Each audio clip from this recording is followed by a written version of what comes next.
he introduced me to so many people that I I didn't. And when I see these people right now, he introduced me to all the outlaws. Mo Preem, he introduced me to Big Syke, Gaddafi, Edie, Napoleon, Castro, everyone. He introduced me to all those cats personally, like this is Napoleon badass, and he explained how he knew him, a brief little detail where he met him or how they got on with them. I met him, blah blah blah, and he broke it down, and you know, I knew so much about these cats from instantly, and even when Pac died, I kicked it with the Outlaws a lot. I became friends. They moved into my apartment building, and we became tight, and I got a chance to find out some other things, some intimate details. But Pac was a great man. I really, really, really feel blessed to be able to work with him, to be able to chill with him, to be able to say that that was my friend.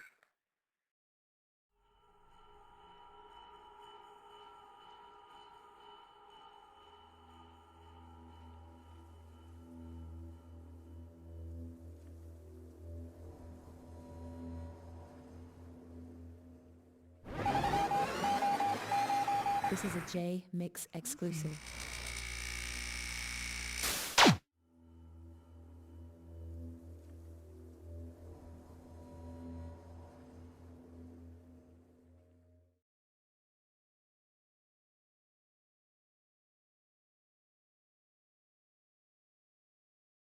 I did, I did two,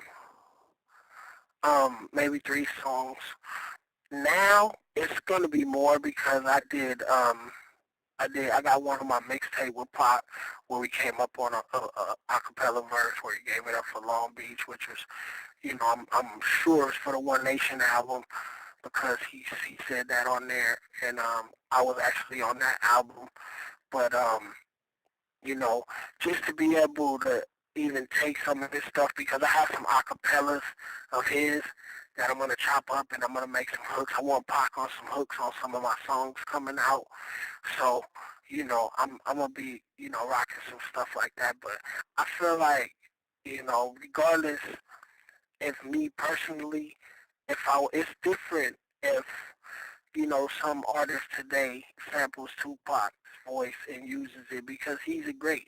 It would be like me sampling Biggie. I never met Biggie. I seen him like I seen him like I've been close enough to spit on him. You know, like Daz was talking to him one day, and I was standing like close enough to shake his hand, but I didn't shake his hand because I didn't know. I was telling Daz like, "You gonna get us in trouble. We ain't supposed to be talking to them," And I was just like, I was just a loyal dude to the pound, and I didn't know B, so I wasn't gonna really talk to him.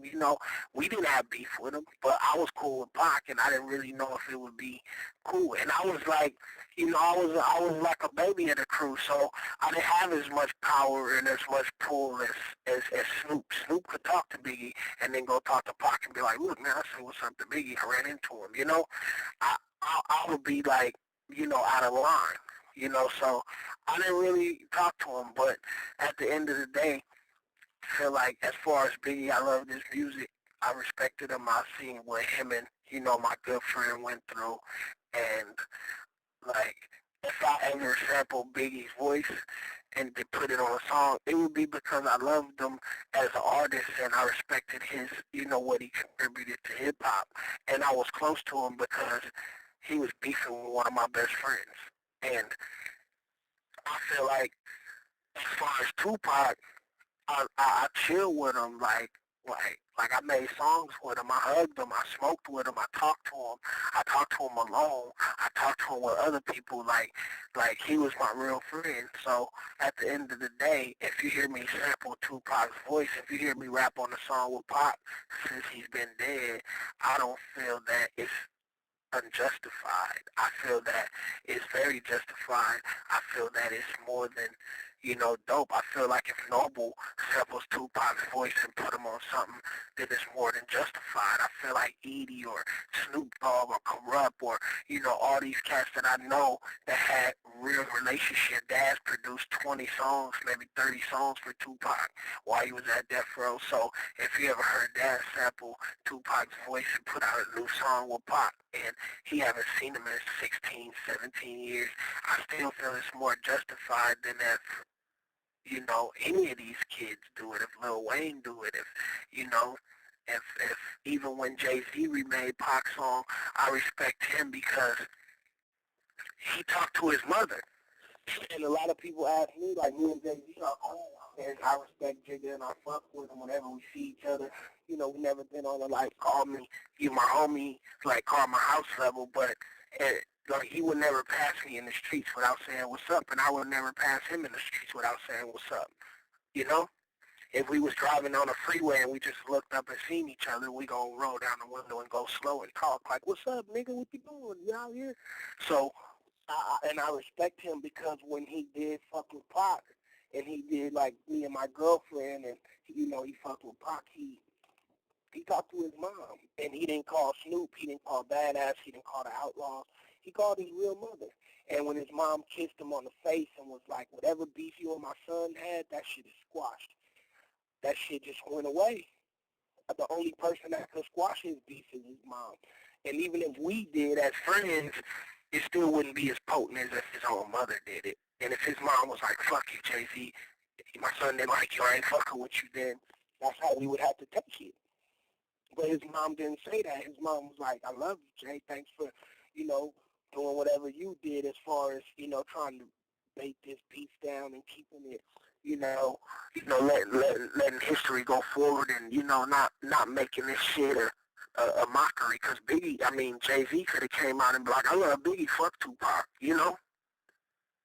But as a mature, individual and understanding that two great men lost their lives about that shit, he always gave it up for his homie Biggie, but he always gave it up for Pac, and that's how I do. I do it the opposite of Jay-Z, because you listen to my raps, you're going to always hear something about Tupac in certain raps, and every now and then you're going to hear me say, one love to Biggie Smalls, but at the end of the day, you always going to hear me give it up to Pac more than Biggie, because Pac was my friend.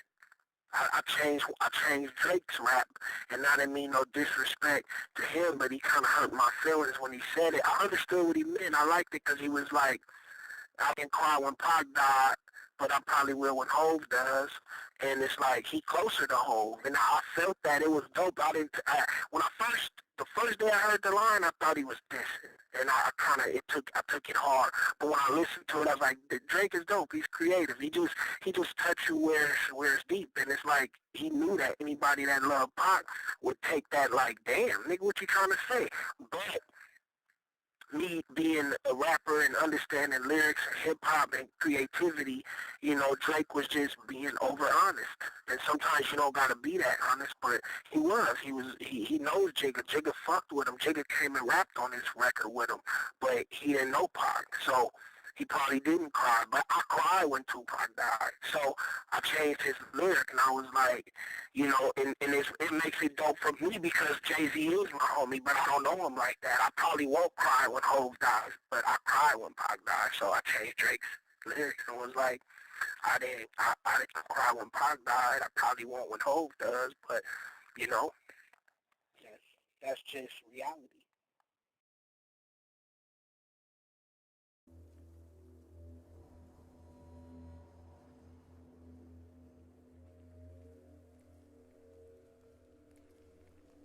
This is a Jmix exclusive.